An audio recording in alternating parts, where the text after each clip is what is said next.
There's lots of IP, lots of fantastic ideas coming out of research institutions in South Africa, and a lot of that's not seeing the light of day. It's not getting in the hands of companies, not being transferred out to people who can make use of it.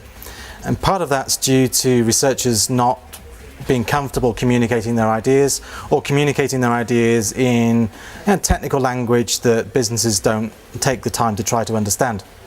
So this workshop's set up to help researchers and people helping researchers to identify what's great about their research, what could be used by a company to create value, to create jobs, to create revenue. And through the course of 3 days, they move from communicating the language of abstracts, of publications, and by the end of the third day, and what we've seen today, is they're able to talk the language of business. The guys were put in front of a panel of experienced business people and investors and convince them that they've got ideas that are worthwhile taking to market. What I can leave you with for this afternoon is that, generally speaking, as a venture capitalist, I'd be looking for 4 key things in a business. One, I need to understand the value proposition. I need to understand what the market for the product looks like. Particularly, the emphasis would be on honing in on the target market and whether the product within the target market is experiencing growing demand or not. Growing demand for VCs is particularly important. The next thing we need to understand is the competitive pricing advantage, if there is one. Typically, businesses that rely on a decreasing price, we refer to as commoditizing businesses. In other words, they don't have pricing power. So the preference with venture capital is to get into businesses with strong pricing power in their product sets. I expected a lot of very basic, high-tech descriptions of technology from a bunch of researchers. Maybe even similar to MBA schools that we evaluated earlier this year. But yeah, I didn't really expect the kind of output that we got.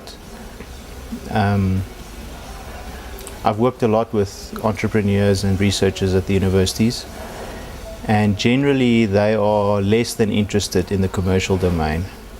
So it's very important, from my point of view, to try and convince them of the necessity of actually doing this stuff and the excitement that can come from developing a real business case around their technology. Because if you really look deep down in a researcher's mindset, they often do want their research to be implemented.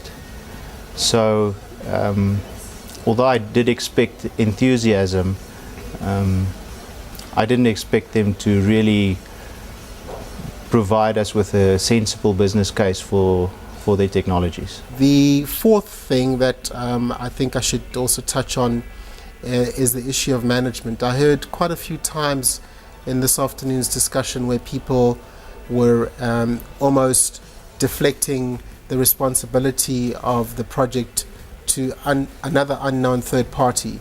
And that, generally speaking, does not give VC investors any comfort whatsoever if the originators and the creators of the particular IP or product are not an integral part of the management team that drives the business forward. I was involved in the first day, but not the second day. So from the progression from the first day to the third day was actually surprising. I don't know how much coaching it took, but it definitely was surprising, the kind of logic that came out in terms of defining the value proposition. I'm realistic, and I realize that it hasn't been perfect, because a lot of them did not have the necessary background in terms of costing and the real business case behind it. But in terms of identifying competitors, identifying the real potential value, I was really impressed with some of the cases.